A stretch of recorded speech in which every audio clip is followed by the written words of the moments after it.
الرجيم بسم الله الرحمن الرحيم وبه نستعين وهو خير المعين وصلى الله على سيدنا محمد وآله الطاهرين اللهم صل على محمد وآل محمد. سورہ یونس آیت نمبر 97 ارشاد باری تعالی ہوتا ہے وَلَوْ جَاءَتْهُمْ كُلُّ آيَةٍ حَتَّى يَرَوُا الْعَذَابَ الْأَلِيمَ۔ اس آیت کریمہ کے ذیل میں ہم قصص قرآنی اور قرآنی واقعات کے بارے میں مطالعہ کر رہے تھے۔ گزشتہ درس میں ہم نے خصوصیات قرآن کریم کے واقعات کی ملاحظہ کی اور 4 خصوصیات ہمارے سامنے آئیں۔ پہلی خصوصیت قرآن کریم کے واقعات کی یہ ہے کہ وہ انسانی زندگی اور اس کے مسائل جس سے انسان دوچار ہوتا ہے یا انسانی معاشرے جن مسائل سے دوچار ہوتے ہیں ان کو ان واقعات میں ذکر کیا گیا ہے، یعنی انسانی مسائل سے براہ راست مربوط ہیں۔ نمبر 2، قرآن کریم نے مسائل انسانی کی رہنمائی کرنے کے لیے اور اس کو ہدایت دینے کے لیے قصص کو خود سے اختراع نہیں کیا، گھڑا نہیں ہے، بلکہ ماضی میں جو حوادث اور واقعات رونما ہوئے انہی کو قرآن کریم نے قصص کے اسلوب میں پیش کیا ہے اور حقیقت کو بیان کیا ہے۔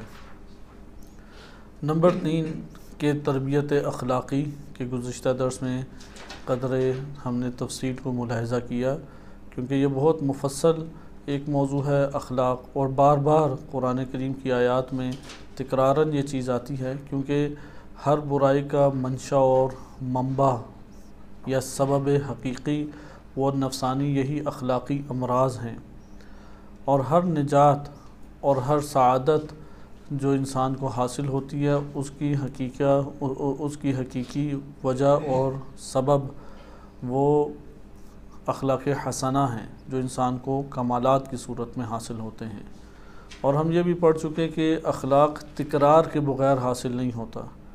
ایک عمل اگر ارادے کے ساتھ مسلسل انجام دیتے رہیں وہ انسانی نفس میں قوت حاصل ہو جاتی ہے۔ یہ ضابطہ جب ہم جان چکے کہ تکرار کے ساتھ ایک عمل کا انجام دینا وہ انسانی نفس میں قوت کو عملاً پیدا کر دیتا ہے، تو یہاں پہ ہماری زندگی کا ہر لحظہ اور لمحہ یہ فرصت بن جائے گا۔ بالفاظ دیگر ہم جتنے بھی علوم پڑھتے ہیں وہ در حقیقت انہی قوتوں کو حاصل کرنے کے لیے مقدمہ یا ان کی خاطر ہم پڑھتے ہیں، جتنے بھی علوم ہیں۔ اور اخلاق کو کیوں حاصل کرتے ہیں؟ تاکہ اس کے ذریعے سے اللہ کے قریب ہو سکے، کیونکہ اگر نفس کو امراض لگے ہوں تو وہ تو شیطان کی ولایت میں انسان آئے گا۔ لہذا اصل سبب اور حقیقی سبب جو ہے ہمارے پاس، اصل سبب اور حقیقی سبب وہ فقط اور فقط اللہ تعالیٰ کے قریب ہونا ہے۔ اگر اللہ سبحانہ و تعالیٰ کے قریب ہونے کا مقصد ایک شے سے حاصل نہیں ہوتا تو وہ جتنی ہی مقدس کیوں نہ بن جائے وہ اپنا اثر کھو دیتی ہے، اور ممکن ہے کہ اس سے ہم خاطر خواہ نتیجہ حاصل نہ کر سکیں، بلکہ بہت مرتبہ تو ایسا ہوتا ہے کہ ایک شے لغو اور عبث کہلاتی ہے، کیونکہ اصل مقصد ہے کہ انسان اللہ سبحانہ وتعالیٰ کے قریب ہو، اور یہ قربت یقیناً جسمانی یا مادی قربت نہیں ہے، یہ ایک معنوی اور قلبی قربت ہے، اور یہ تب حاصل ہوگی کہ جب امراض ہمارے اندر سے ختم ہوں گے۔ اچھا، اس کے ذیل میں اگرچہ یہ موضوع سے باہر کا ہمارے نقطہ بن رہا ہے، لیکن اگر اس مقصد کو حاصل کریں تو یہ بہت اہمیت کی حامل چیز ہے کہ اگر انسان قوتوں کو حاصل کرنا چاہے، معنوی قوت کو، اور امراض کو ختم کرنا چاہے اپنے وجود سے، بالفاظ دیگر اگر اخلاق حسنہ کو حاصل کرنا چاہتا ہے اور برائیوں کو ختم کرنا چاہتا ہے تو آغاز کہاں سے کریں؟ آغاز اس سے کریں، کیونکہ قرآن نے تو واضح کہ قد افلح من زکاہا، قد افلح من تزکا، یعنی مجتہد بننا، مفسر بننا، محدث بننا، کوئی فلسفی متکلم، یا آپ باہر کی دنیا کے بڑے بڑے شعبہ جات لے لیں، کیونکہ وہ بھی وسیع و عریض علم ہے. جیسے میڈیکل بہت ایک وسیع و عریض علم ہے، فزکس ہے، کیمسٹری ہے، میتھمیٹکس ہے، دنیا میں علوم پھیلے ہوئے ہیں. کسی کو بھی قرآن نے کامیاب نہیں کہا. قرآن کریم کامیاب کس کو کہہ رہا ہے؟ کہ جس نے تزکیہ کر لیا. تزکیہ یعنی اپنے باطن کو نشوونما دے دی. یہ فرصت انسان کی زندگی کا ترجمہ ہے. فرصت ہم سب کے پاس ہے. تزکیے پہ نگاہ رکھیں. تزکیہ کیا ہے؟ کہ امراض کو اندر سے ختم کریں، اور جب امراض ختم ہو جائیں تو اس کے ساتھ ساتھ اچھی خصلتوں کو حاصل کریں. لیکن آغاز، پھر وہی سوال، آغاز کہاں سے کریں؟ مثلا میں یہ چاہتا ہوں کہ میرے پاس زندگی کے اوقات بہت قلیل ہیں، جو کرنا ہے وہ جوانی میں ہی کرنا ہے ہم نے. بڑھاپے میں تو کر نہیں سکتے. بڑھاپے میں تو پھل کاٹتا ہے جو کمایا ہوتا ہے اس نے. ساری زحمتیں جوانی میں اس نے کرنی ہے، اس کے علاوہ اس کے پاس فرصت نہیں ہے حقیقتاً. تو آغاز کہاں سے کرے؟ تو اس کے آغاز کے لیے صرف 2 چیزیں ہم ذہن نشین رکھیں، کیونکہ جو بھی آغاز کریں گے وہ تکرار سے کریں گے. تکرار اگر توڑ دیا تو پھر تو کچھ حاصل نہیں. مسلسل ایک شے کو انجام دے، کم سے کم 40 دن، کم سے کم. بہرحال 40 دن کا جو عدد ہے یہ بھی ایک تخمینے کے طور پہ لیا گیا ہے، کوئی ایسی نص ہمارے پاس نہیں ہے. بعض روایات ہیں کہ جس میں یہ حکم دیا گیا کہ فلاں عمل کو 40 دن انجام دو، تو اسے ہم ایک نو اپنے طور پہ رہنمائی حاصل کرتے ہوئے خود سے معین کر لیتے ہیں 40 دن. 40 دن تکرار ایک شے کے وجود کا سبب بنتی ہے. لیکن تکرار کریں گے تو اولاً کسے انجام دے؟ اولاً 2 چیزیں ہیں. سب سے پہلی چیز یہ ہے کہ رذائل ختم کیے جائیں، برائیوں کو ختم کریں. اگر برائیاں اسی طرح سے پڑی رہ جائیں اور وہ اخلاق حسنہ کو اپنے اندر پیدا کرنے کی کوششوں میں لگ جائے، تو وہ اس کی مثال علماء بیان فرماتے ہیں کہ ایک گلاس میں آپ سیاہ پانی ہے، وہ سیاہی ختم نہ کریں، شفاف پانی ڈالتے رہیں، تو وہ کیا گلاس صاف ہو جائے گا یا سارا کا سارا سیاہ رہے گا؟ وہ شفاف کو بھی سیاہ کر دے گا، وہ صاف پانی کو بھی کیا کر دے گا؟ سیاہ کر دے گا. اس لیے ساری کی ساری توجہ وہ اپنے منفی امراض جو انسانی نفس کو لگے ہیں، یعنی اخلاق سیئہ، اس کو ختم کرنے کی طرف انسان توجہ دے دے. اچھا، اب اس میں بھی آئیں. اخلاقی سیئہ ایک لمبی فہرست بن جاتی ہے. ایک عام جو ہمارے ہاں جہان میں پوری دنیا میں ہی دکھائی دیتی ہے کہ امراض انسان کو جا بجا، بعض امراض ہیں جو پھیلے ہوتے ہیں، جیسے ہمارے پوری دنیا میں بلڈ پریشر ہے، شوگر کا مرض ہے، یا نزلہ زکام لگ جاتا ہے، یہ امراض پھیلے ہوئے ہیں. اس طرح سے بعض اخلاقی امراض پھیلے ہوئے ہیں دنیا میں. مثلا وہ کون سے امراض ہیں؟ ان میں سب سے سر فہرست ہے غفلت. غفلت ایک مرض ہے. اسی طرح ان میں سے ایک ہے سستی. سست ہے انسان، ہر جگہ آپ کو نظر آئے گا سست ہے انسان، نہیں کرنا چاہتا. نمبر 3 مادہ پرستی، مادے کے پیچھے یعنی مال کے پیچھے بھاگتا ہے، مادی زندگی کا خواہش مند ہے، مادی زندگی کے پیچھے بھاگتا نظر آئے گا. نمبر 4 کہ انسان اپنے وجود میں شہوانی ہے، لذتوں کو حاصل کرنا چاہتا ہے، عادی ہے لذتوں کا، نیند ہے، کھانا پینا ہے، پھرنا ہے، سیر و تفریح ہے، لذت کا وہ عادی ہے. یہ ہمارے پاس موٹے موٹے بعض ایسے جو اخلاق سیئہ کی سطح پہ پہنچے ہوئے ہیں، یعنی ان کو انجام دیتے ہوئے ہمیں زحمت و مشقت نہیں ہوتی. اگر زحمت اور مشقت، بعض گناہ ہیں انہیں زحمت اور مشقت سے انسان انجام دیتا ہے، جیسے چوری کرنے پڑے تو ممکن ہے کہ کئی مہینے وہ گھبراہٹ میں ہی اور منصوبے بناتا ہی رہ جائے، پھر عین ٹائم پہ ہو ہی نہ اس سے، کیونکہ اس کے اندر اصلاً یہ والی صفت ہی نہیں پائی جاتی کہ وہ اس کو متحمل نہیں ہے. اور بالفرض خدا نخواستہ کوئی ایسا عمل صادر انسان سے ہو جائے، یہ گناہ تو کہلائے گا لیکن اخلاق سیئہ نہیں ہے. لیکن بعض چیزیں ہیں کہ ہم دیکھتے ہیں ہمارے جسم سے فوراً صادر ہو جاتی ہیں، کوئی اس میں دیر ہی نہیں لگتی. وہ قوت چونکہ حاصل ہے اس لیے صادر ہو گئی، وإلا وہ صادر نہ ہوتی.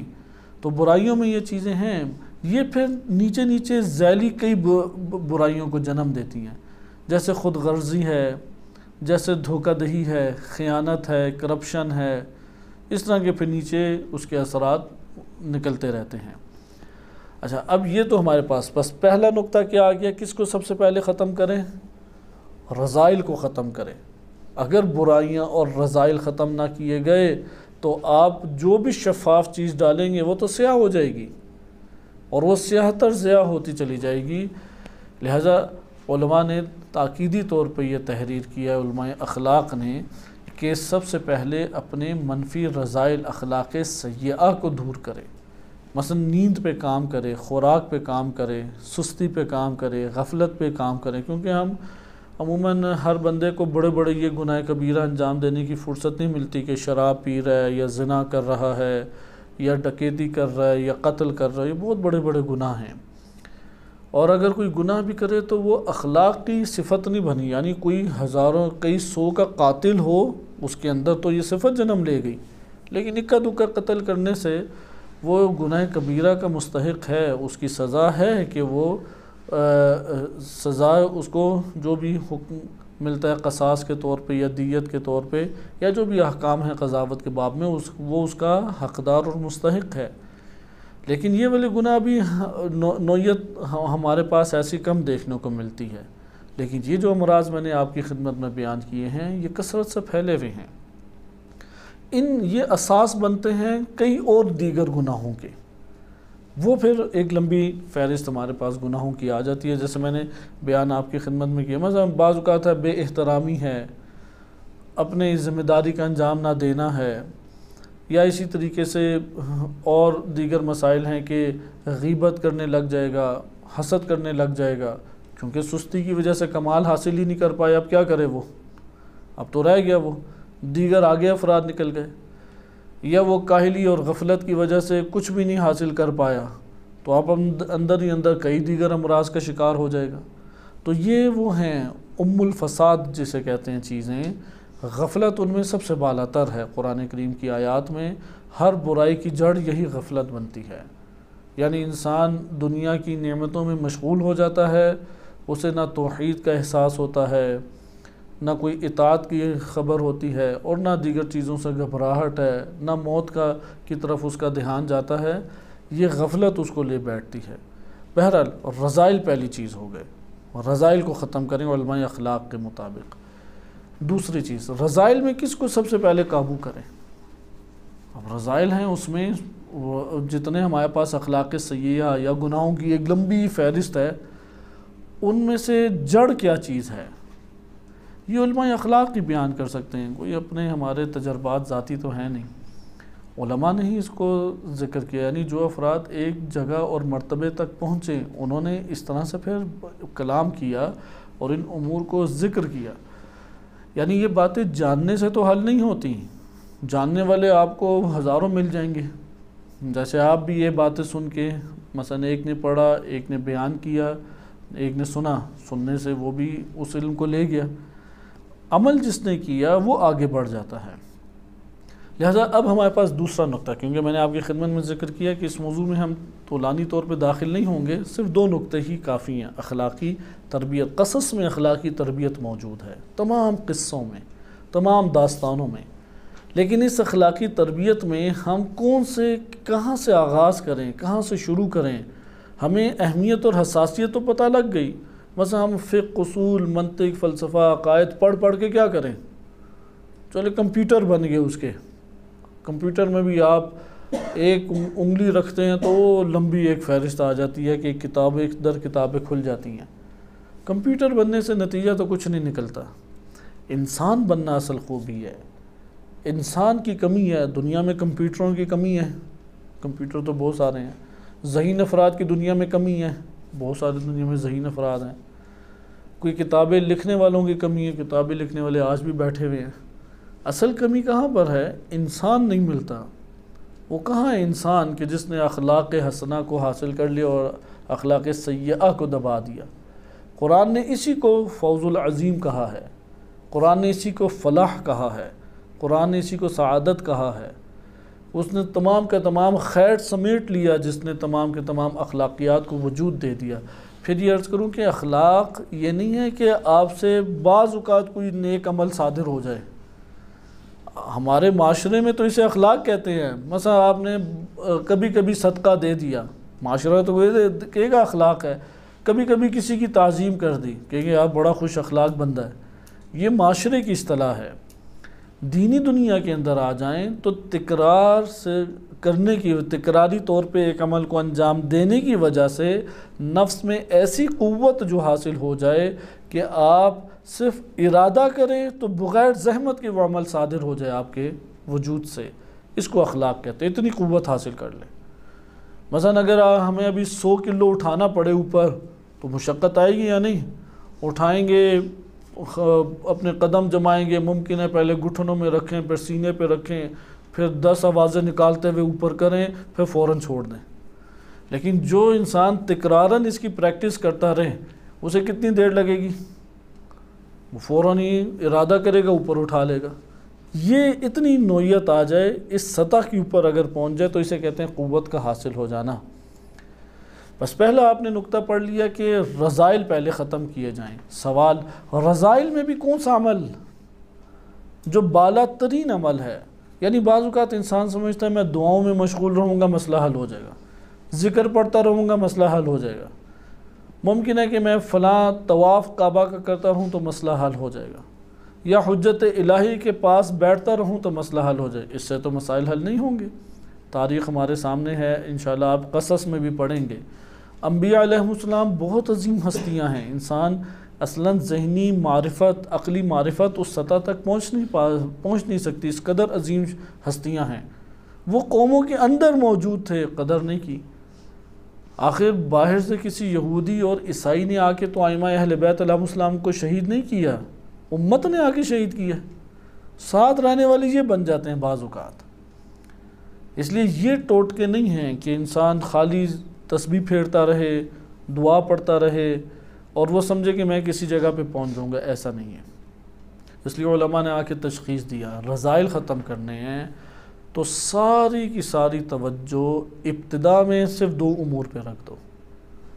پہلا امر ہے کہ خیالات کو قابو کرو۔ سارے مسائل ذہنی خیالات سے ہیں۔ جس کی اجازت سے اس کے ذہن میں خیال پیدا ہو، یہ قوی انسان ہے۔ یہ آپ کر کے دیکھ لیں، آپ کہیں کہ اے نفس، میں تیرے اوپر، تیری زمین کے اوپر کوئی بھی تصور اور خیال اپنی اجازت کے بغیر آنے نہیں دوں گا۔ آپ دیکھیں گے کہ آپ 1 سیکنڈ بھی شاید یہ کام نہ کر سکیں ابتدا میں۔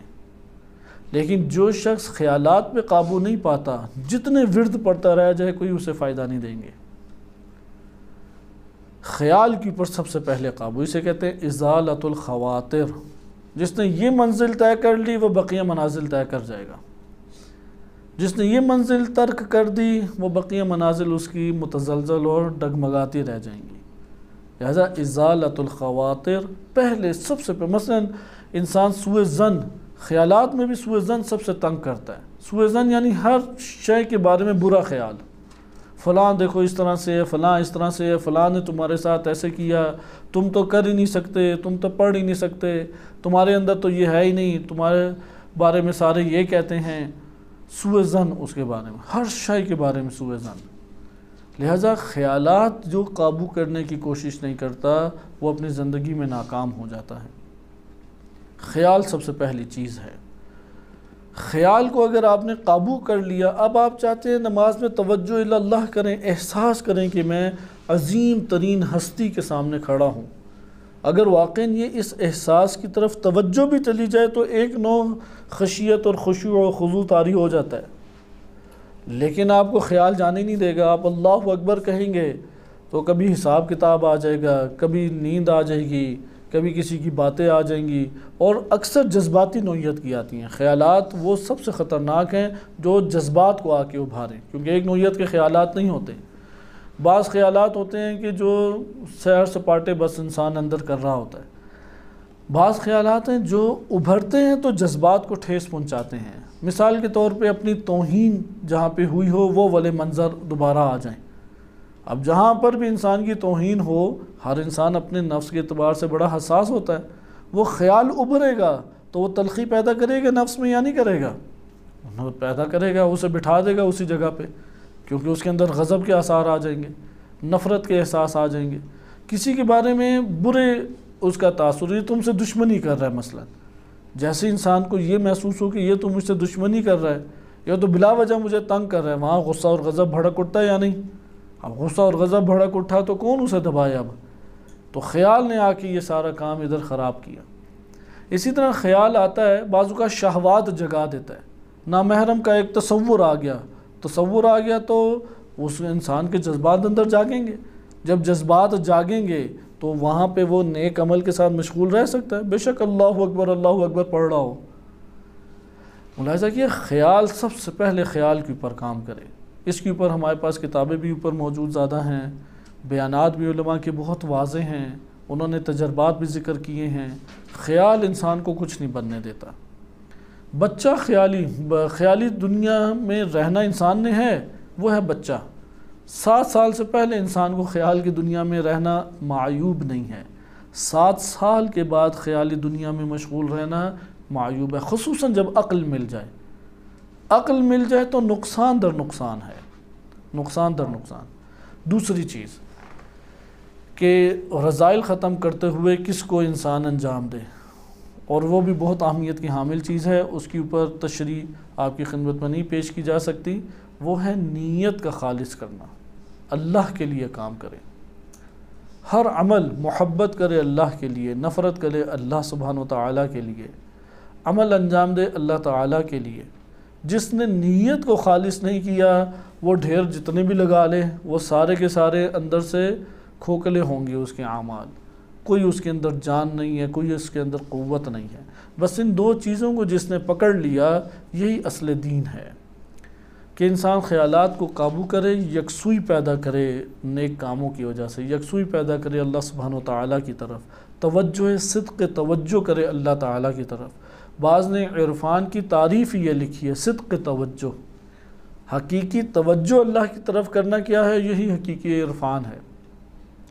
صدق توجہ اگر کرنے میں کامیاب انسان ہو جائے تو یہ انسان مقامات کو پانا شروع کر دے گا۔ یہ آئیں گے اخلاقی، آپ قصص قرآنیہ میں اس کو ملاحظہ ضرور کریں گے، جتنے بھی واقعات آپ دیکھیں اخلاقی تربیت ہے۔ چوتھا نقطہ تھا حکمت کا، کہ قرآن کریم نے معارف بیان کیے ہیں، قوانین الہیہ بیان کیے ہیں، انسان کی اجتماعی زندگی کو انسان تذکرہ کیا ہے۔ اس کو ہم تفصیل میں نہیں جاتے تاکہ اغراض و مقاصد جو ہمارے پاس ہیں اس کے ذیل میں دیکھ سکیں۔ اغراض ہمارے پاس متعدد بنتے ہیں۔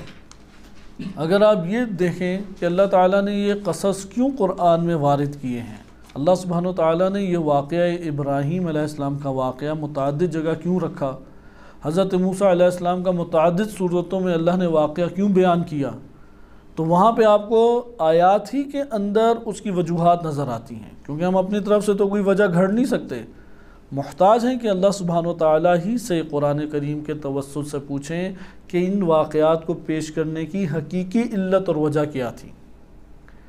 ان کی حقیقی علت اور وجہ قرآنی قصص اور تاریخی واقعات کو وہ بعض تو ہمارے پاس عمومی صورت میں آتے ہیں، وہ جو ہم سب سے پہلے نزول قرآن کے اعتبار سے ذکر کر چکے ہیں، اس کو دوبارہ دہرا دیا جائے کہ اس کی فرصت نہیں ہے ابھی ہم دوبارہ آیات پڑھیں۔ ان میں قرآن نے خود اس کو تذکرہ کیا ہے۔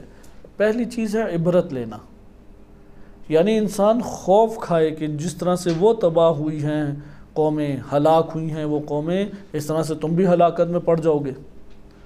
پہلی چیز ہے عبرت۔ دوسرا ہے ہدف یاد دہانی، تذکر، یاد دہانی، یہ قرآن نے پہلو ذکر کیے ہیں، اور ان دونوں کا مجموعہ کہلاتا ہے ہدایت۔ ہدایت ان دونوں کے پیرائے میں ہی آتی ہے، کوئی تیسری نئی چیز نہیں ہے۔ ہدایت جب ہم کہتے ہیں تو وہ ان دونوں چیزوں کو شامل ہے، اس لیے قرآن کا عمومی ترین عنوان وہ ہدایت بشر ہے۔ آئیں اب ہم اغراض اور مقاصد کی طرف۔ اغراض اور مقاصد ہمارے پاس بنیادی طور پہ بنتے متعدد ہیں، لیکن ہم اس کو مجموعے کے طور پہ اگر بند کرنا چاہیں تو 3 مجموعوں میں بند کر سکتے ہیں۔ پہلا ہمارے پاس مقصد ہے غرض رسالت، اغراض رسالت۔ پہلا مقصد کیا ہے؟ وہ ہے رسالت۔ دوسرا ہمارے پاس جو مقصد اس عنوان سے آتا ہے غرض رسالت کے بعد، وہ ہے تربیت، تربیت معاشرہ، معاشرے کی تربیت۔ نمبر 3 چوتھا مقصد ہمارے پاس آتا ہے اجتماعی اور تاریخی حقائق کے ذریعے سے انسان کو ہدایت دینا یا معارف کا بیان، قرآنی معارف کو ذکر کرنا۔ اس کو آپ اجتماعی اور تاریخی حقائق سے تعبیر کر سکتے ہیں، معارف کا بیان یا حقائق کا بیان۔ مثال کے طور پہ امتحان انسان کا ضروری ہے، دیگر قوموں سے بھی امتحان لیا گیا، ہم سے بھی امتحان لیا گیا۔ کمال حاصل کرنا اور نقص کو دور کرنا ضروری ہے۔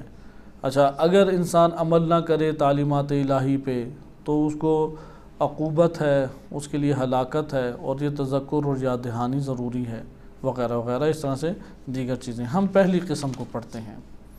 ہمارے پاس جو پہلی قسم اس میں آتی ہے وہ یہ ہے کہ قرآن کریم نے جو غرض رکھی ہے وہ رسالت کو قرار دیا ہے، یعنی رسالت اور نبوت کو ان واقعات کے ذریعے سے بیان کیا ہے۔ مثلا پہلا اس میں عنصر، یہ ہمارے پاس چار نقطے بنتے ہیں، 4 پوائنٹس اس کے ذیل میں بنتے ہیں۔ میں آپ کی خدمت میں پھر یہ عرض کر دوں کہ ہمارا مطلب کیا تھا، غرض اور مقصد سے کیا مقصود ہے۔ غرض اور مقصد کا مطلب یہ ہے کہ اللہ تعالیٰ نے اس شے کی وجہ سے یا اس وجہ سے قرآن کے واقعات کو پیش کیا ہے۔ مثلا سورہ بقرہ میں گائے کا واقعہ ہے، اس گائے کا واقعہ کیوں اللہ نے پیش کیا؟ آدم علیہ السلام کی خلقت کا واقعہ ہے، کیوں اللہ تعالیٰ نے وہ واقعہ ہمارے سامنے رکھا اور امت کے سامنے پیش کیا؟ اس کی یہ وجوہات ہیں۔ کیوں کا جواب یہ ہمارے پاس 3 وجوہات ہیں۔ پہلی ان میں سے وجہ ہے کہ نبوت اور رسالت کی وجہ سے، کہ وحی اور رسالت کو ثابت کرنا مقصود ہے، یعنی یہ قرآن کریم کسی بشر کی طرف سے گھڑا ہوا نہیں ہے، یہ قرآن کریم دیگر افراد سے جم کر کے نہیں لایا گیا، بلکہ پہلی وجہ کیا ہے اس کی کہ اس سے اثبات ہوتا ہے، رسالت کا اثبات، یعنی پہلی غرض ہی نبوت اور رسالت سے مربوط ہے۔ اس کے ذیل میں پہلا کیا ہے؟ نبی صلی اللہ علیہ وسلم کی رسالت کی تصدیق کرتی ہے۔ مثلا آپ جانتے ہیں کہ مکہ مکرمہ میں مشرکین مکہ رہتے تھے، مدینہ میں اطراف میں کوئی یہودی تھے، اور مکہ میں بھی آبادی بہت بڑی ان کی نہیں تھی، لیکن یہودی لوگ بکھرے ہوئے موجود تھے، جس کوئی خاص آبادی نہیں ہم شمار کر سکتے۔ اب مکہ میں نبی صلی اللہ علیہ وسلم نے جب قرآن پیش کیا تو لوگوں نے الزام لگایا یہ تو خود گھڑ کے لے آئے ہیں، اس لیے نبی صلی اللہ علیہ وسلم ہاتھ سے لکھا نہیں کرتے تھے۔ آپ صلی اللہ علیہ وسلم کبھی بھی ہاتھ سے لوگوں کے سامنے یا کبھی بھی لکھا نہیں ہاتھ سے، تاکہ یہ نہ تہمت لگائیں کہ یہ قرآن اپنے پاس سے لکھ کے اور گھڑ کے لے آیا۔ اسی طرح نبی اکرم صلی اللہ علیہ وسلم کے کسی راہب یا رہبان یا احبار کے ساتھ کوئی تعلق نہیں تھا، نہ یہودی علماء سے نہ راہبوں سے تعلق تھا، لوگوں کے سامنے ان کی زندگی آشکار تھی۔ وَإِلَّا یہ کہتے ہیں راہبوں سے یہ سیکھ کے آگئے، اگرچہ اس کے باوجود انہوں نے تہمتیں لگائی، قرآن نے ذکر کیا ہے، معلم کہا گیا جسے تعلیم دے کے بھیجا گیا ہے، یعنی یہ راہبوں سے سیکھ کے آگے ہمارے سامنے بیان کر رہا ہے۔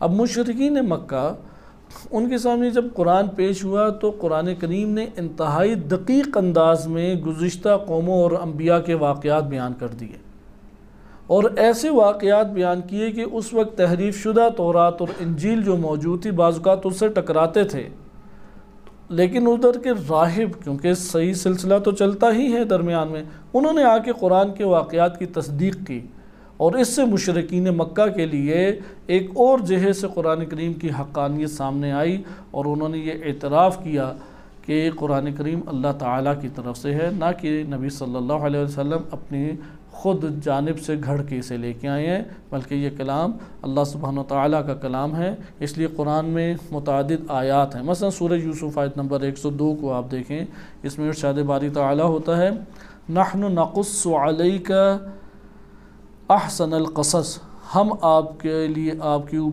سامنے یا آپ کے اوپر بہترین قصص کو، قصوں میں سب سے بہترین قصے کو بیان کر رہے ہیں۔ قصص یعنی قصہ، قصوں میں سب سے بہترین قصے کو ہم بیان کریں۔ یوسف علیہ السلام کے قصے کو قرآن نے بہترین قصص میں سے قرار دیا ہے۔ پھر آگے بیان قرآن کرتا ہے بما اوحینا الیک ھذا القرآن، کہ ہم نے اس قرآن کو جو آپ کے پاس اتارا ہے اور آپ کی طرف نازل کیا، وحی کیا ہے، اس کے ذریعے سے ہم نے یہ قصہ بیان کیا، یعنی قرآن کی صورت میں یہ قصہ بیان کیا ہے وَإِن كُنْتَ مِن قَبْلِهِ لَمِنَ الْغَافِلِينَ کہ اس سے پہلے اگرچہ آپ غافلین میں سے تھے۔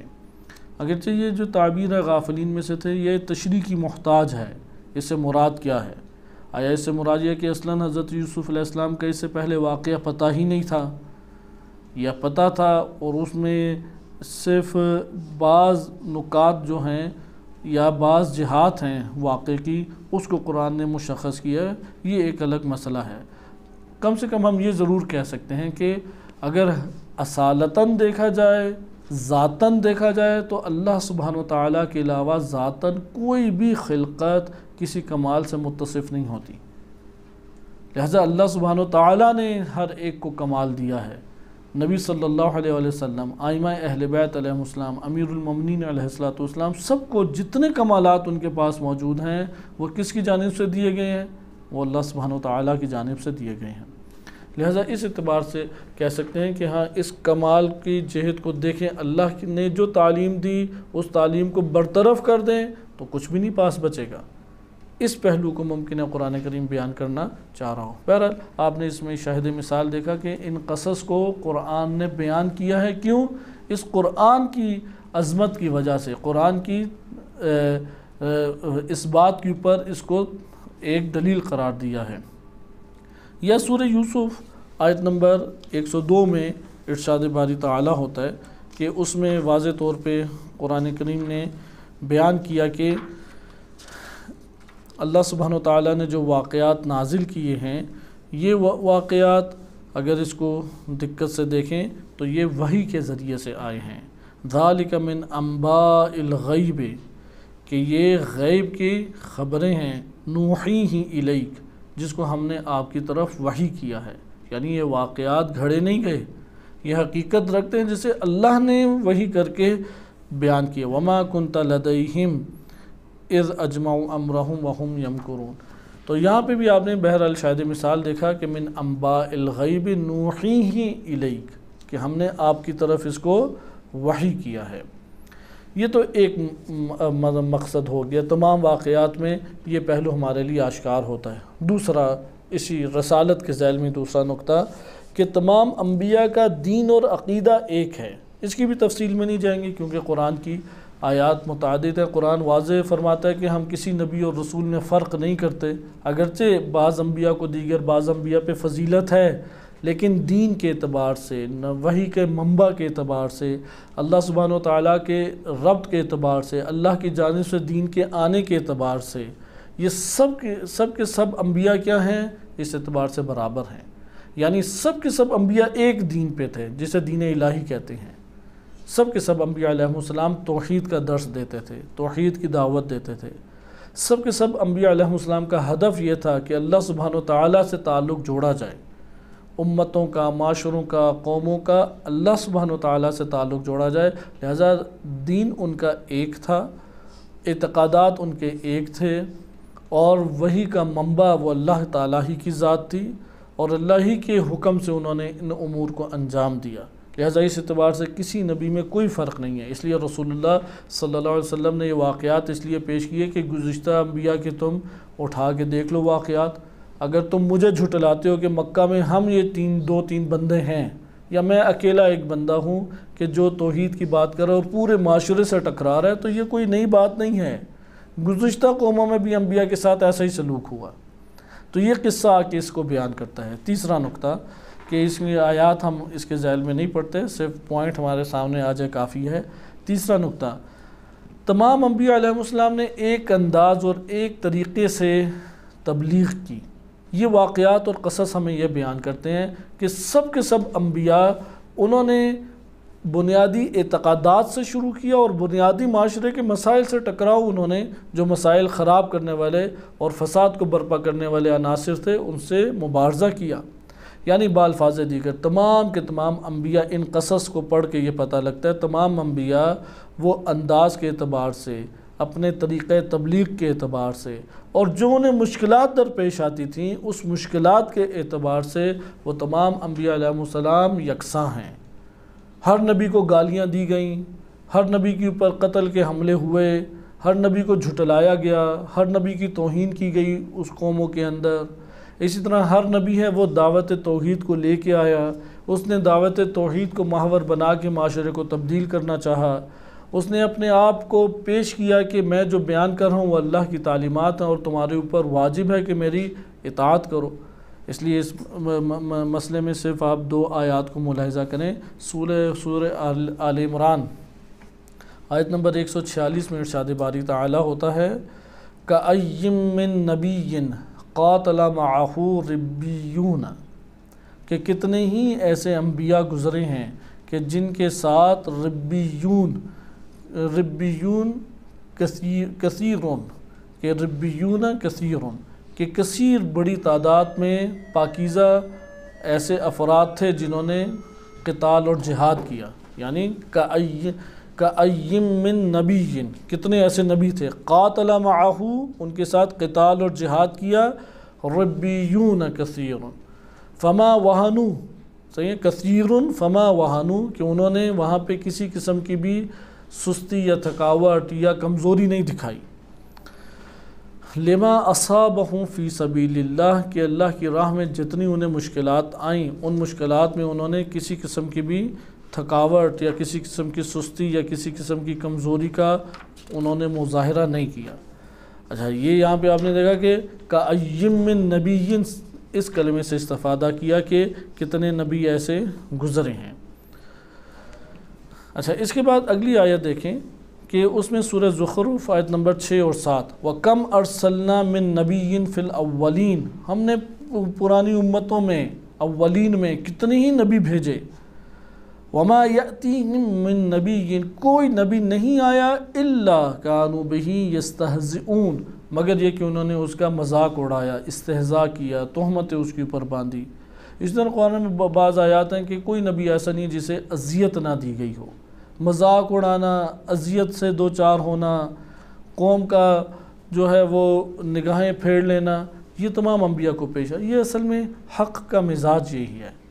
اگر ہم میں سے بھی کوئی فرد آج بھی حق کو زندہ کرنا چاہے، چاہے اپنے گھرانے کے اندر ہی کیوں نہ کرنا چاہے، اسے ان مشکلات سے دو چار ہونا پڑے گا۔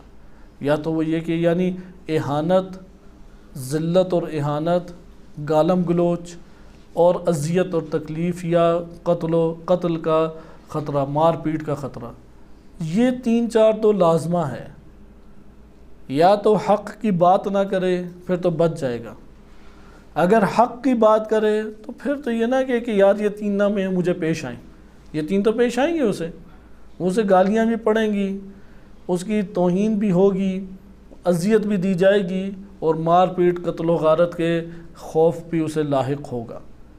اس لیے اس چیز کو ہمیں ذہن نشین کرنا چاہیے کہ یہ لازمہ ہے۔